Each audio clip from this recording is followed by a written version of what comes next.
All right, welcome in, everybody. Ready for another deep dive? Definitely. This time, we're taking a look at Hugo, and I was really looking forward to this one. I can tell. Yeah, thanks to this incredible review we got. I mean, I've always loved this film. Yeah, it's one of those films that just captures the magic of cinema, wouldn't you say? Absolutely. And what's really fascinating is how it manages to blend, this coming-of-age story Right. with, like, a historical tribute to the early days of filmmaking. It's really layered. It is. It's like it's working on multiple levels. You've got the adventure and the mystery that appeals to younger viewers. Right. But then you've got these deeper themes about time, memory, the power of storytelling. Exactly. And it all takes place against this incredible backdrop, 1930s Paris. Ah, yes, the setting. It's not just a backdrop, though, is it? No, not at all. I mean, the train station where most of the film takes place, it becomes like a character itself. It does. It's this bustling hub of activity, people coming and going. So much energy. But then you've got these hidden corners, these quiet spaces where Hugo exists. Right, almost like a world within a world. Yeah. And then you've got Hugo himself, this orphan boy, who lives this very solitary life. I mean, you get a real sense of his loneliness, right? Oh, absolutely. He's surrounded by all these people, but he's completely alone. And he's driven by this mystery, this legacy left behind by his father, the automaton. Yes. The automaton in the notebook, filled with sketches. It's like they hold the key to unlocking his past. Yeah, his past, his future, maybe even his purpose. And it's interesting how the film portrays time, isn't it? I mean, Hugo's so fixated on the past, trying to recapture those lost moments with his father. But at the same time, he's moving forward. Right, he's growing, he's changing. Exactly. And then, of course, he encounters Georges Méliès, or should I say he bumps into a grumpy old toy shop owner. Ah, yes, the big reveal. It's so clever how Scorsese handles that, It is. I mean, on the surface, Méliès seems like this kind of stereotypical, curmudgeonly old man. Yeah. But then we discover his true identity. And suddenly, the whole film takes on a new dimension. Exactly. Because he's not just a toy shop owner. He's a pioneer of cinema. A forgotten legend. And it's through Hugo's journey that we rediscover Méliès' legacy. And it's not just about rediscovering film history, is it? I mean, it's about so much more than that. No, you're right. It's about finding purpose, making connections. It's about the power of storytelling itself. And I think that's what makes Hugo so resonant. It speaks to something universal within us, this need to find our place in the world. I think you're right. We all crave that sense of belonging, that feeling of being part of something larger than ourselves. And Hugo reminds us that sometimes those connections can be found in the most unexpected places. Absolutely. Like in a dusty old toy shop, or in the flickering images of a forgotten film. Speaking of forgotten films, Hugo does an incredible job of introducing audiences to the world of Georges Méliès and early cinema. I mean, talk about visual innovation. Right. He was creating these incredible special effects, these cinematic illusions, long before CGI was even a thing. It's mind-boggling to think about what he accomplished with the technology available at the time. It really is. And his films, even though they're, from a different era, they still have this sense of wonder and magic about them. They do. It's like they captured dreams on film. Yeah. And that dreamlike quality is something that Scorsese carries through in Hugo. Definitely. The whole film has this ethereal, almost otherworldly atmosphere. Especially in those scenes set in Méliès' studio. Oh, absolutely. It's like stepping into a different reality. And I think that's where the visual motifs you mentioned come into play. Oh, yeah. The recurring images of clocks and gears, for example, they're not just decorative elements, they're symbols. Okay, I'm intrigued. What do they symbolize? Oh, well, the clocks, they represent time, obviously. Right. But also the passage of time, the way it can both trap us and set us free. That's interesting. And the gears. I see them as representing the interconnectedness of things. Right. How one action can set off a chain reaction, how the past influences the present. So it's not just about Hugo's personal journey then? No, it's about the larger forces at play, the way history shapes our lives. I like that. And then there's the automaton itself. Ah, the automaton, such a powerful symbol. What do you make of it? It's like a metaphor for the creative spirit, I think. Broken, forgotten, but still holding the potential for beauty and wonder. It's beautiful. And Hugo's quest to repair it. It becomes a metaphor for his own process of self-discovery, He's not just fixing a machine. He's piecing together his own identity. And in the process, he helps Méliès rediscover his lost passion for filmmaking. Right. It's like they're both healing each other, finding redemption through their shared love of cinema. And you can't talk about redemption without mentioning Ben Kingsley's performance as Méliès. He's phenomenal, isn't he? He brings such depth and nuance to the role. I mean, he's always been an incredible actor. Think about Gandhi, Schindler's List. Completely different roles, but he brings the same level of intensity and commitment. Totally. And speaking of incredible actors, we have to give a shout out to Asa Butterfield as Hugo. Oh, he's fantastic. He conveys so much with just his eyes. And I think it's interesting to compare his performance here to his later work in Ender's Game. Yeah, he plays another complex character in that film, but it's a very different kind of intensity. It shows his range as an actor. Absolutely. Both films deal with themes of childhood trauma and the search for belonging, but they approach them in very different ways. And for those who are interested in exploring similar themes or who are just captivated by the visual style of Hugo, I'd highly recommend checking out The Illusionist. Oh, that's a great one. And The Artist, too. Yes, both films are visually stunning, and they both explore the magic of filmmaking in really unique ways.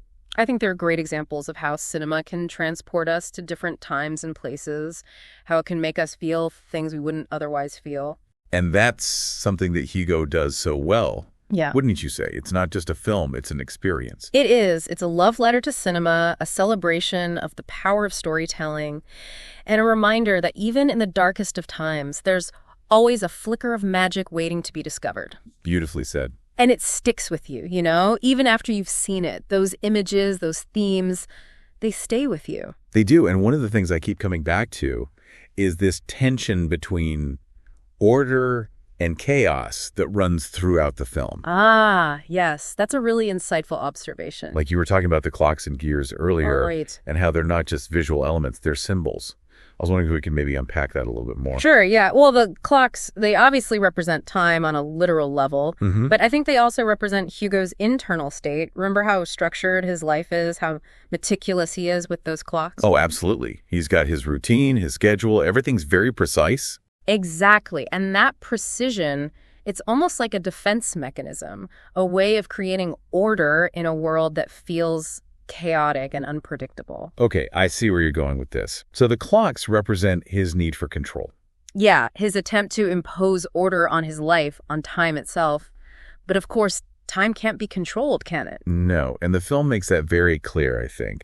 There are all these moments where things spin out of control, where Hugo's plans go awry. Exactly. And that's where the chaos comes in. It's this disruptive force that throws Hugo off balance, that forces him to confront the things he's been trying to avoid. And then there's the automaton, which is another very intricate piece of machinery. Ah, yes, the automaton.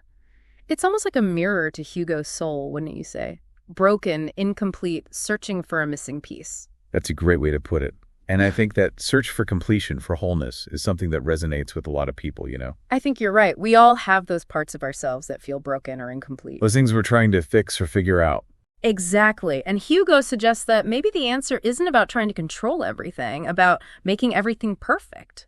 But about embracing the imperfections, the unexpected twists and turns that life throws at us. Precisely. It's about letting go of the need for order, allowing ourselves to be surprised by the beauty of chaos. I love that.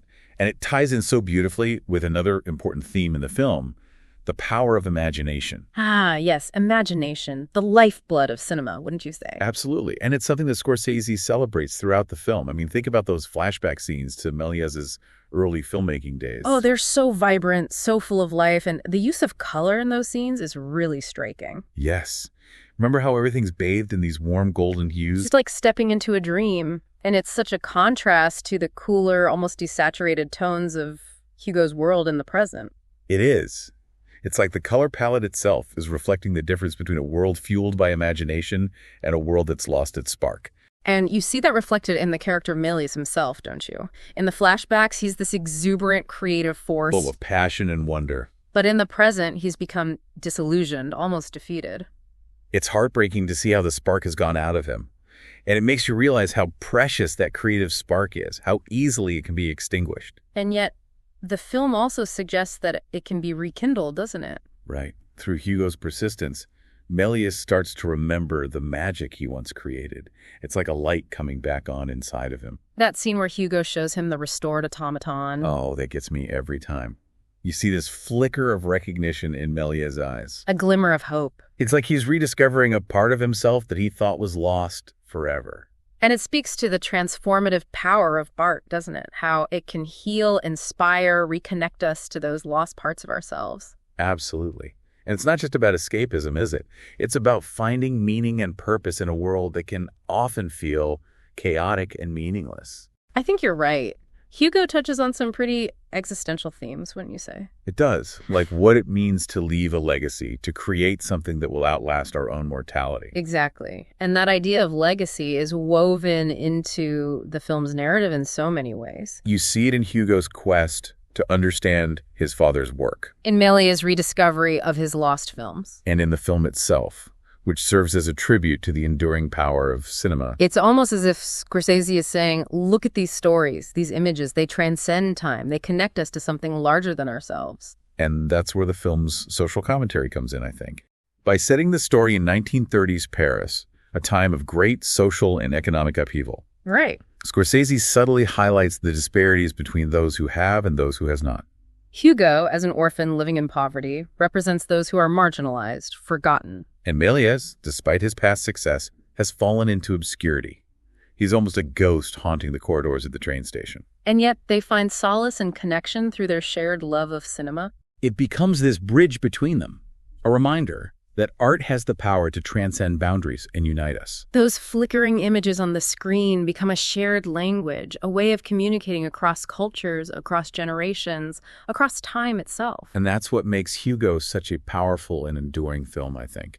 It's a celebration of the human spirit. Our capacity for imagination, for connection, for hope. It reminds us that even in the darkest of times, that flicker of magic can still be found. It's such a hopeful film, isn't it? Even with all the darkness and hardship, there's this underlying sense of optimism that shines through. I think that's what makes it so enduring, so timeless.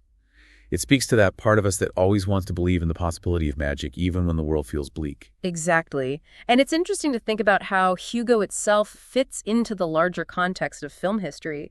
It came out at a time when 3D technology was really taking off. Oh, right. Remember how everyone was going crazy for 3D back then? Yeah, it was all the rage. And there was a lot of debate about whether it was just a gimmick or a legitimate storytelling tool. Some people were worried that it would overshadow the story, that it would become more about spectacle than substance. Right, and I think there were some valid concerns there. But Scorsese, being the master filmmaker that he is, he found a way to use 3D in a way that felt both innovative and respectful of the tradition of cinema. He didn't use it as a crutch or a way to show off. He used it to enhance the storytelling, to draw the viewer deeper into the world of the film. Exactly. It's like he was saying, look, this technology can be more than just a gimmick. It can be a way to create truly immersive and emotionally resonant experiences. And I think he proved that point beautifully with Hugo. I mean, the film won 5 Academy Awards, including Best Cinematography and Best Art Direction. Those awards speak volumes about the film's visual achievements. Absolutely. And I think its legacy goes beyond just technical accolades. Hugo reminded us of the power of visual storytelling, of the magic that can happen when artistry and technology work together seamlessly. It also brought renewed attention to the work of Georges Méliès and other early filmmakers who were true pioneers in their own right. It's like Scorsese was saying, hey, let's not forget these incredible artists who paved the way for everything we're doing today. Let's honor their legacy while also pushing the boundaries of what cinema can be. And that's a really important message, I think, especially in a world where technology is constantly evolving. It is. It's a reminder that we should never lose sight of the past, of the foundations upon which our present is built. But at the same time, we should always be looking for ways to innovate, to push the boundaries of what's possible. So Hugo is a film that bridges the gap between the past and the present, between classic cinema and modern filmmaking. But what about its relevance for us today? Do you think it still has something to say to modern audiences? Without a doubt. In a world that's so saturated with visual media, a world that's often obsessed with spectacle and instant gratification, Hugo reminds us of the importance of slowing down, of paying attention, of really seeing the world around us. It's like a call to rediscover the magic in the everyday, to find wonder in the ordinary. Exactly. And it encourages us to be curious, to explore, to never stop learning and growing. So as we wrap up this deep dive into Hugo, I want to leave you with this thought. The next time you watch a film, any film, think about the journey it took to get to your screen. Think about the countless hours of work, the passion, the dedication that went into creating that experience. And never lose your sense of wonder. Keep exploring, keep questioning, keep seeking out those stories that spark your imagination and remind you of the magic that exists in the world. Because, as Hugo so beautifully demonstrates, it's often in the most unexpected places that we find the greatest treasures.